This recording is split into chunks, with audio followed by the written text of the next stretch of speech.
लखनवाल जिला गुजरात का पालू उन मनुष्यों में से था जो गुणों की गुथली कहे जाते हैं। यदि वह गांव में ना होता तो होलियों में झांकियों का, दिवाली पर जुए का और दशहरे पर रामलीला का प्रबंध कठिन हो जाता। उन दिनों उसे खाने पीने तक की सुधि न रहती और वह तन मन से इन कार्यों में लीन रहता था। गांव में कोई गाने वाला आ जाता तो लोग पालू के पास जाते कि देखो कुछ राग विद्या जानता भी है या यूं ही हमें गंवार समझकर धोखा देने आ गया है। पालू से सिर हिलाता और उत्तर देता, पालू के रहते हुए तो यह असंभव है, पीछे की भगवान जाने। केवल इतना ही नहीं, वह बांसुरी और गढ़ा बजाने में भी पूरा उस्ताद था। हीरे रांझे का किस्सा पढ़ने में तो दूर दूर तक उसका कोई जोड़ ही ना था। दोपहर के समय जब वह पीपल के वृक्ष के नीचे बैठकर ऊंचे स्वर से जोगी और सहती के प्रश्नोत्तर पढ़ता तो सारे गांव के लोग इकट्ठे हो जाते और उसकी प्रशंसा के पुल बांध देते। उसके स्वर में जादू था। वह कुछ दिनों के लिए भी बाहर चला जाता तो गांव भर में उदासी छा जाती, पर उसके घर के लोग उसके गुणों को नहीं जानते थे। पालू मन ही मन इस पर कुड़ता था। तीसरे पहर घर जाता तो माँ ठंडी रोटियां सामने रख देती। रोटियां ठंडी होती थी परंतु गालियों की भाजी गरम। उस पर भावजे मीठे तानों से कड़वी मिर्चें छिड़क देती थी। पालू उन मिर्चों से कभी कभी बिलबिला उठता था, परंतु लोगों की सहानुभूति मिश्री की डली का काम दे जाती। वे तीन भाई थे, सुचालू, बालू और पालू। सुचालू गवर्नमेंट स्कूल में गुजरात में व्यायाम का मास्टर था, इसलिए लोग उसे सूचामल के नाम से पुकारते थे। बालू दुकान करता था, उसे बालक राम कहते, परंतु पालू की रुचि सर्वथा खेल खुद में ही थी। पिता समझाता, माँ उपदेश करती, भाई निष्ठुर दृष्टि से देखते, मगर पालू सुना अनसुना कर देता और अपने ही रंग में मस्त रहता। इसी प्रकार पालू की आयु में 33 वर्ष बीत गए, परंतु कोई लड़की देने को तैयार ना हुआ। माँ दुखी होती, मगर पालू हंसकर टाल देता और कहता, मैं ब्याह करके करूँगा क्या, मुझे इस बंधन से दूर ही रखो। परंतु विधाता के लेख को कौन मिटा सकता है। 5 मील की दूरी पर टांडा नामक ग्राम है, वहां से एक चौधरी ने पालू को देखा तो लट्टू हो गया। रूप रंग में तो सुंदर था ही और शरीर भी सुडौल। जात पात पूछकर उसने अपनी बेटी ब्याह दी। पालू के जीवन में ऐसा पलटा आया, पहले वह दिन के 12 घंटे बाहर रहता था और घर से घबराता था जैसे चिड़िया पिंजरे से, परंतु अब वही पिंजरा उसके लिए फूलों की वाटिका बन गया, जिसके बाहर पांव रखते ही उसका चित्त उदास हो जाता था। स्त्री क्या आई, उसका संसार ही बदल गया। अब उसे न बांसुरी से प्रेम था न किस्सों से प्रीति। लोग कहते, यार कैसे जोरू के दास हो गए हो, कभी बाहर ही नहीं निकलते, हमारे सब साथ साथ उजड़ गए हैं, क्या भाभी कभी कमरे से निकलने नहीं देती क्या। माँ कहती, बेटा ब्याह तो सबके होते आए हैं, परंतु तेरे सरीखा निर्लज किसी ने नहीं देखा जो दिन रात स्त्री के पास ही बैठा रहे। पिता उसके मुंह पर उसे कुछ कहना उचित नहीं समझते थे, मगर सुनाकर कह दिया करते कि भाई जब मेरा ब्याह हुआ था तब मैंने दिन के समय 3 वर्ष तक स्त्री से बात न की थी, पर अब तो रंग का समय ही पलट गया है। आज ब्याह होता है और कल घुल घुल कर बातें होने लगती हैं। पालू लाख अनपढ़ था, परंतु मूर्ख तो नहीं था जो इन बातों का अर्थ न समझता, पर था स्वभाव का बेपरवाह, हंसकर टाल देता। होते होते नौबत यहाँ तक पहुंची कि भाई भावजे बात बात में ताने मारने और घृणा दृष्टि से देखने लगी। परंतु मनुष्य सब कुछ सह लेता है पर अपमान नहीं सह सकता। पालू भी बार बार के अपमान को देखकर चुप ना रह सका और एक दिन पिता के सामने जाकर बोला, यह क्या रोज रोज ऐसा ही होता रहेगा। पिता भी बहुत उससे दुखी थे, झल्लाकर बोले, तुम्हारे जैसों के साथ तो इसी तरह होना चाहिए। पराई बेटी को विष खिला दूं क्या, नहीं गले में डाल लो, जगत में तुम्हारा ही तो अनोखा ब्याह हुआ है। पालू ने कुछ धीरज से पूछा, अब आप अपना विचार प्रकट करते तो मैं भी कुछ जान पाऊं। सारे गांव में तुम्हारी मिट्टी उड़ रही है, अभी भी बतलाने की बात बाकी रह गई है क्या। पर मैंने तो ऐसी कोई बात नहीं की जिससे मेरी निंदा हो। सारा दिन स्त्री के पास बैठे रहते हो, यह क्या कोई थोड़ी निंदा की बात है। तुम सुधर जाओ नहीं तो सारी आयु रोते रहोगे। हमारा क्या है, नदी किनारे के रुख हैं, आज है कल बह गए, परंतु इतना तो संतोष रहे कि जीते जी अपने सब पुत्रों को कमाते खाते देख लिया। यह कहते कहते पिता के नेत्रों में आंसू भर आए। उसकी एक एक बात जची तुली थी।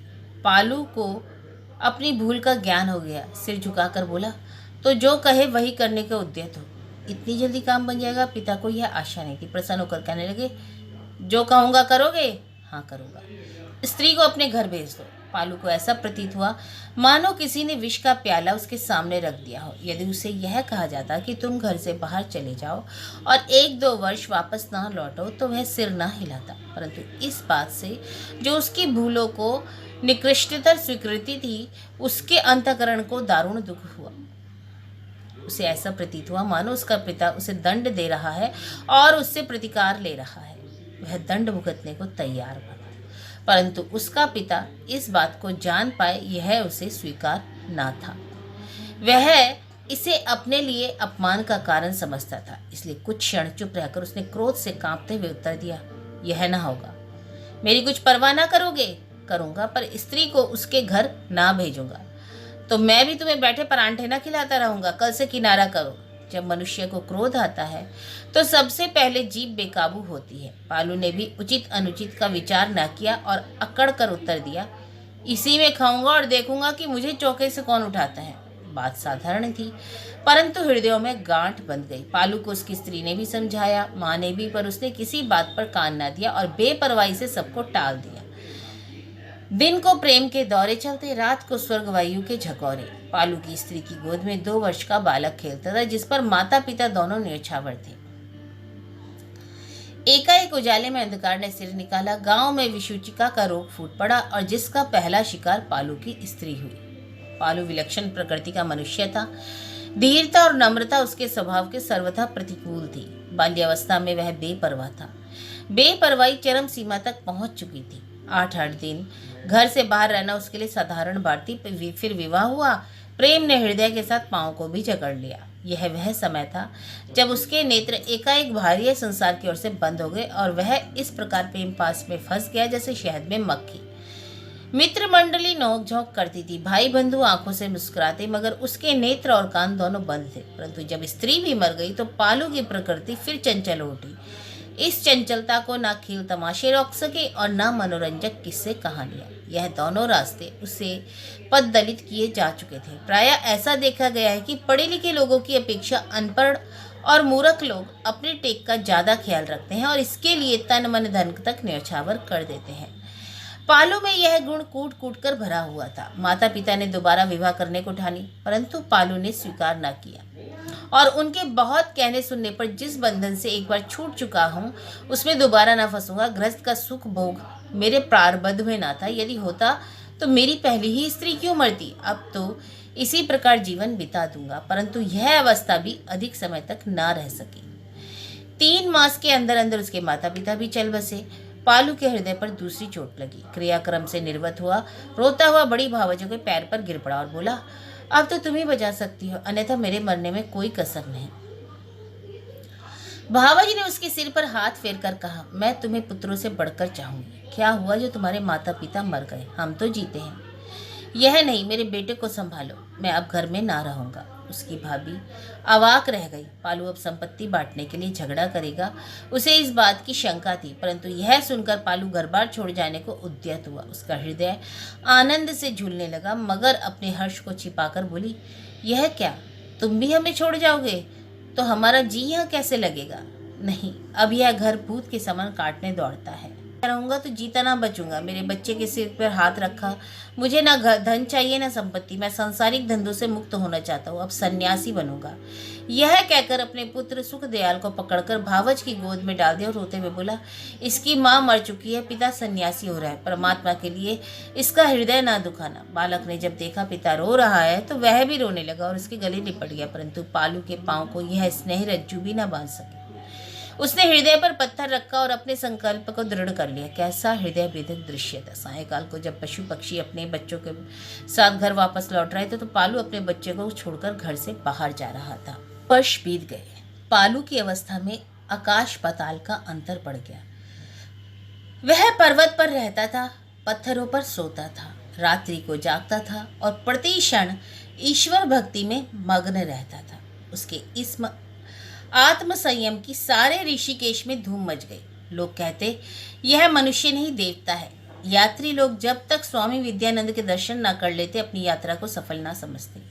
उसकी कुटिया बहुत दूर पर्वत की एक कंदरा में थी, परंतु उसके आकर्षण से लोग वहां खींचे चले आते थे। उसकी कुटिया में रुपए पैसे और फल मेवे के ढेर लगे रहते थे, परंतु वह त्याग का मूर्तिमान रूप उनकी और आंख भी ना उठाता था। हाँ, इतना लाभ अवश्य हुआ कि उनके निमित्त स्वामी जी के 20 चेले बन गए। स्वामी जी के मुखमंडल पर तेज बरसता था जैसे सूरज से किरणें, परंतु इतना होते हुए भी मन को शांति नहीं थी। बहुधा सोचा करते कि देश देशांतर से मेरी भक्ति की धूम मच रही है। दूर दूर से मेरे यश के डंके बज रहे हैं। मेरे संयम को देखकर बड़े बड़े महात्मा चकित रह जाते हैं, परंतु मेरे मन को शांति क्यों नहीं? सोता हूँ तो सुख की निद्रा नहीं आती, जागता हूँ तो पूजा पाठ में मन एकाग्र नहीं होता। इसका कारण क्या है? उन्हें कई बार ऐसा अनुभव हुआ कि चित्त में अशांति है, पर वह क्यों है इसका पता न लगता। इसी प्रकार 2 वर्ष व्यतीत हो गए। स्वामी विद्यानंद की कीर्ति सारे ऋषिकेश में फैल गई, परंतु इतना होने पर भी उनका हृदय शांत न था। प्रायः उनके कान में आवाज आती थी कि तू अपने आदर्श से दूर जा रहा है। स्वामी जी बैठे बैठे चौंक उठते, मानो किसी ने कांटा चुभा दिया हो। बार बार सोचते, परंतु कारण समझ में न आता। तब घबराकर रोने लग जाते। इससे मन तो हल्का हो जाता, परंतु चित्त को शांति ना होती।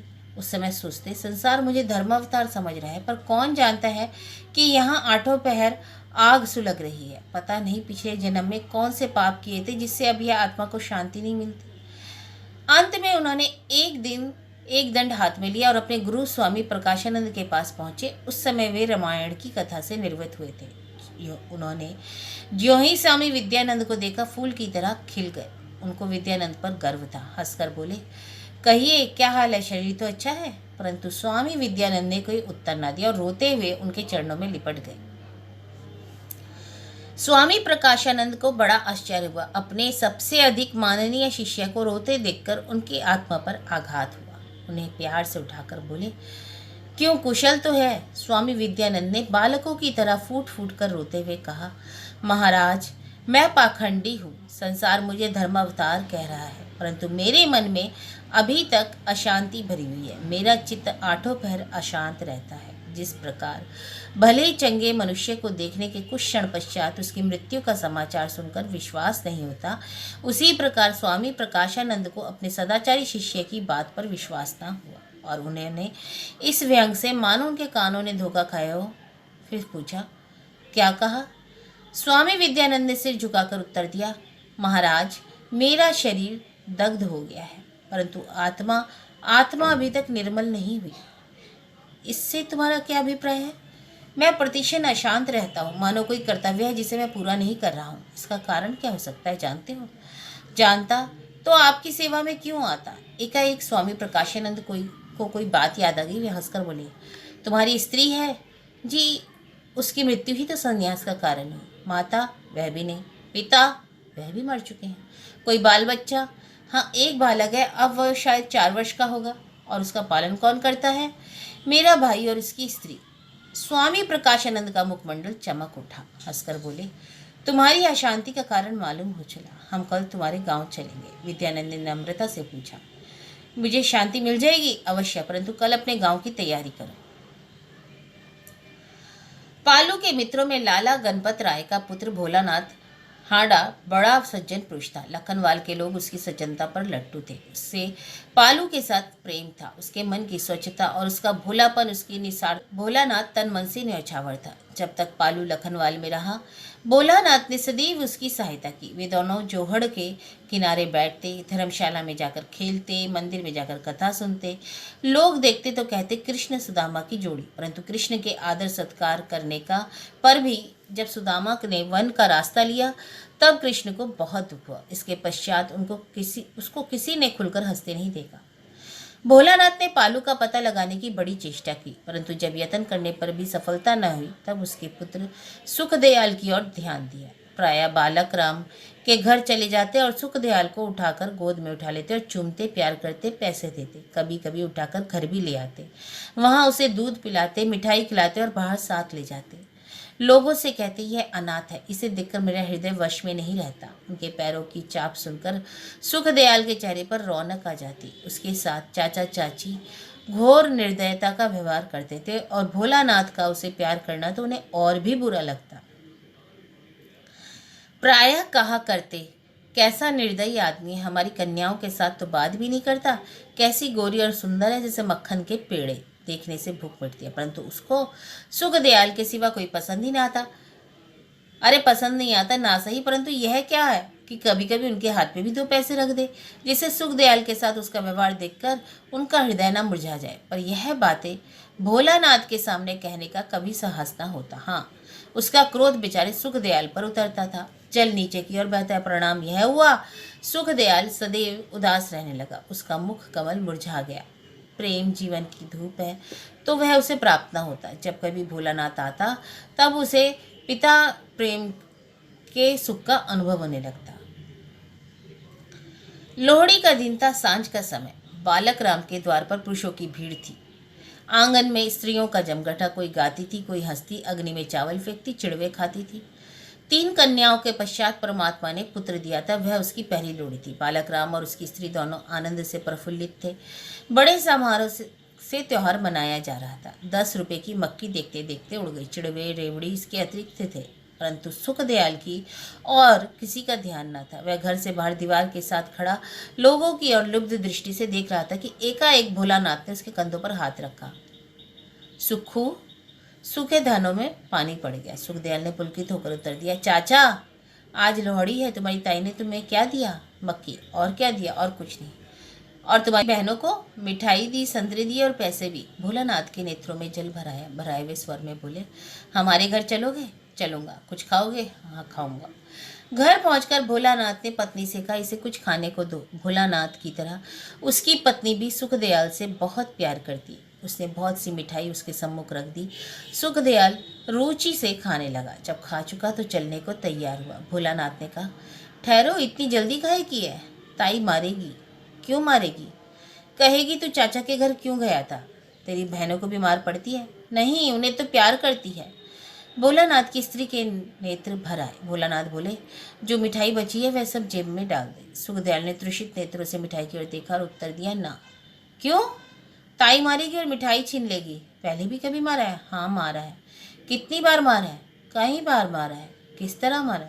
चिमटे से मारा है। भोलानाथ के हृदय पर जैसे किसी ने हथौड़ा मार दिया। उन्होंने ठंडी सांस भरी और चुप हो गए। सुखदयाल धीरे धीरे अपने घर की ओर रवाना हुआ, परंतु उसकी बातें ताई के कानों तक पहले ही जा चुकी थी। उसके क्रोध की कोई था नहीं थी। जब रात्रि अधिक चली गई और गली मोहल्ले की स्त्रियां अपने अपने घर चली गई तो उसने सुखदयाल को पकड़कर कहा, क्यों बेकलमू है? चाचा से क्या कहता था? सुखदयाल का कलेजा कांप गया। डरते डरते बोला, कुछ नहीं कहता था। तू तो कहता था ताई चिमटे से मारती है। बालक राम पास खड़ा था, आश्चर्य से बोला, अच्छा, अब ये छोकरा हमारी मिट्टी उड़ाने पर उतार आया है। सुखदयाल ने आंखों ही आंखों में से ताऊ की ओर देखकर प्रार्थना की कि मुझे निर्दयी से बचाओ, परंतु वहां क्रोध बैठा था। आशा ने निराशा का रूप धारण कर लिया। ताई ने कर्कश स्वर से डांट कर पूछा, अरे क्यों बोलता क्यों नहीं? अब ना कहूंगा। न मरता है न पीछा छोड़ता है। खाने को देते जाओ जैसे इसके बाप की जागीर पड़ी है।